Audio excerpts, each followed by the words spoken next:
Mission d'information, également pour 4 minutes.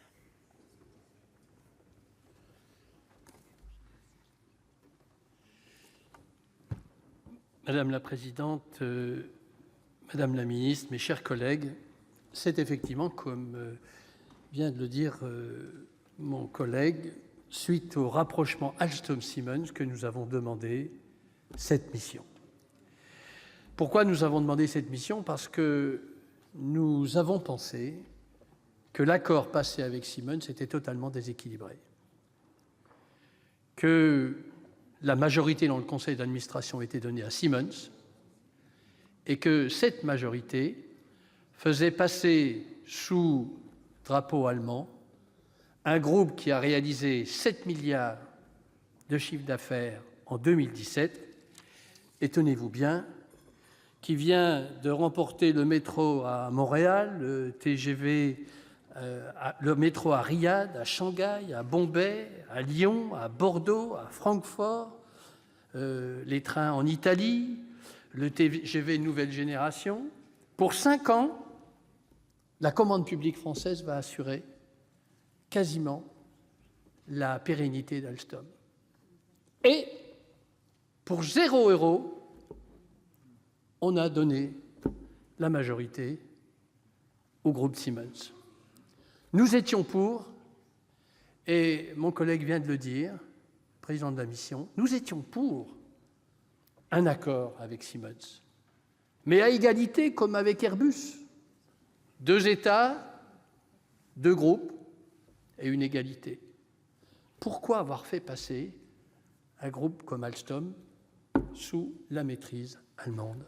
Surtout que l'histoire assez proche nous montre que nous avons laissé partir de nombreux groupes français sous bannière étrangère et que c'était vendu à la découpe, comme ça se dit, et que nous avons besoin d'une économie forte et que les joyaux industriels que nous avons doivent rester sur le territoire français.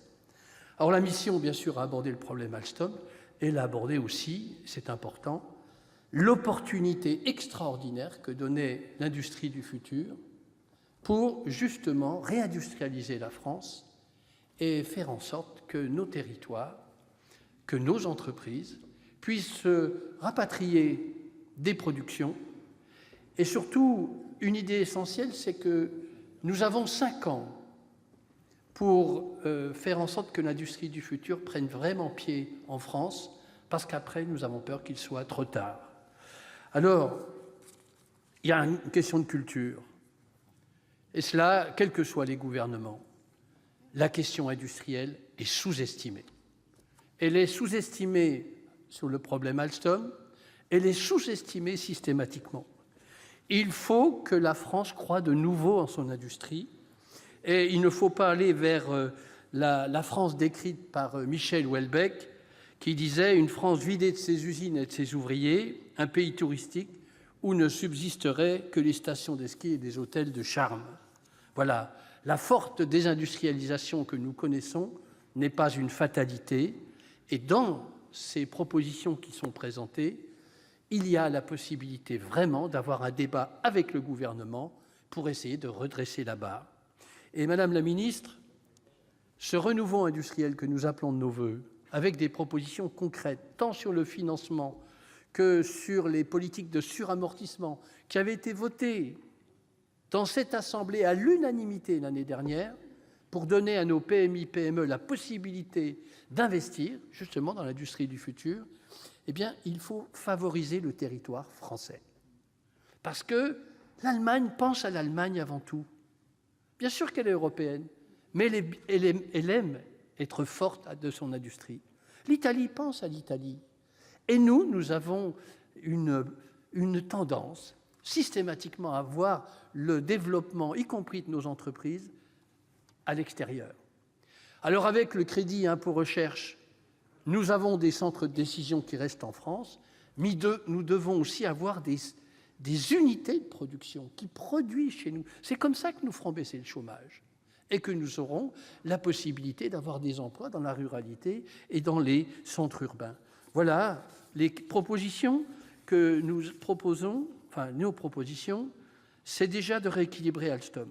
Alstom, c'est 12 sites en France, c'est 8 500 employés, c'est 27 000 emplois, 4 500 sous-traitants. La deuxième chose, c'est qu'il faut renouveler la vision stratégique Il des faut pouvoirs conclure, publics. chers collègues. Je termine, Madame la Présidente.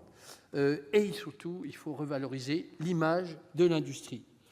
Il y a vraiment un challenge qui est devant nous, un enjeu qui est devant nous, c'est de faire en sorte que la France reste une grande nation.